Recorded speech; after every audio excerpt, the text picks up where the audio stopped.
Senator, I now want to shift gears to the big, beautiful bill.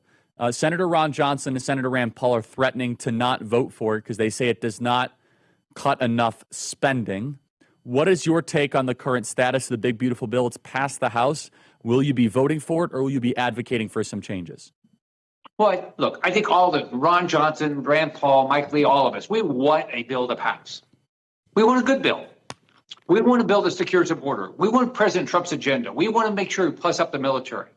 We want to make sure we all the DOGE opportunities to reduce costs are part of this bill, and then this bill to the extent we can. But guess what?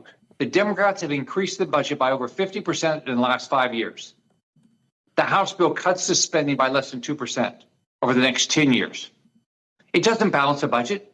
It isn't even close to balancing the budget. So there's a whole bunch of us. We are going to fight like hell to balance this budget. I mean, it's so we've got to get rid of the Green New Deal money. We've got to say, if you don't want to work, why do you get free health care paid by somebody else? Why do poor states pay for the health care of the citizens of richer states? I mean, there's so many things that there's no common sense here. So I think we're all going to fight to make sure we pass a bill that puts us in the process to balance the budget. And we can balance the budget quickly. You balance your budget.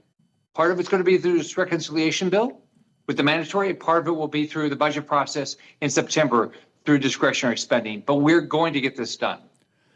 So, Senator, would you say without any changes at its current composition, would you vote no? Oh, absolutely. I'd vote no.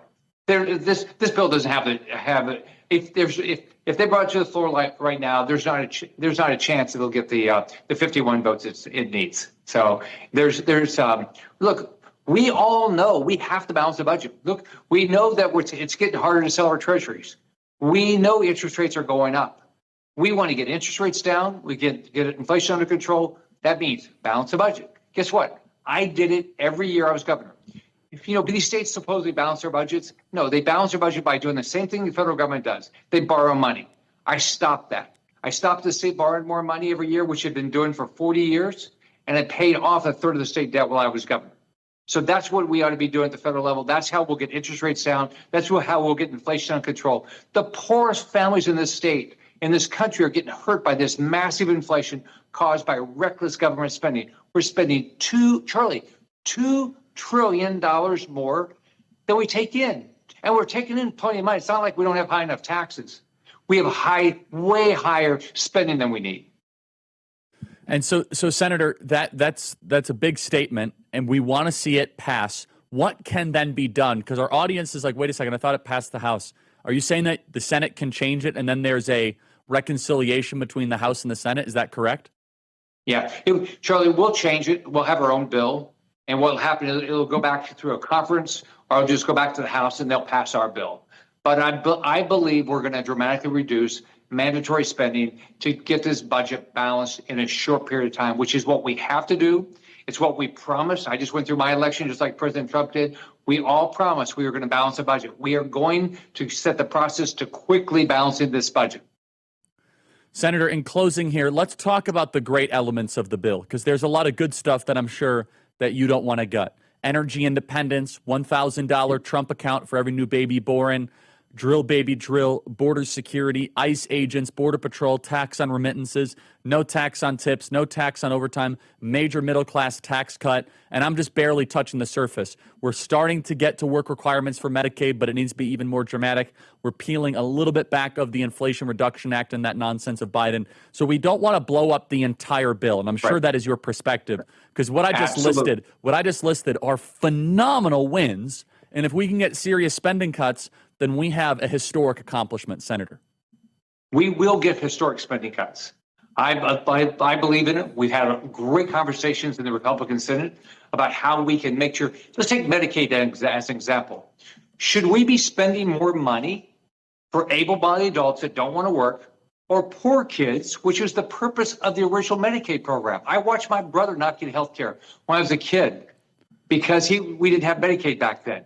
But now, guess what? The states have played the system, all right, through provider taxes and other things. So they spend way more money for able-bodied adults. And these poor kids are left out in the cold just like they were before Medicaid.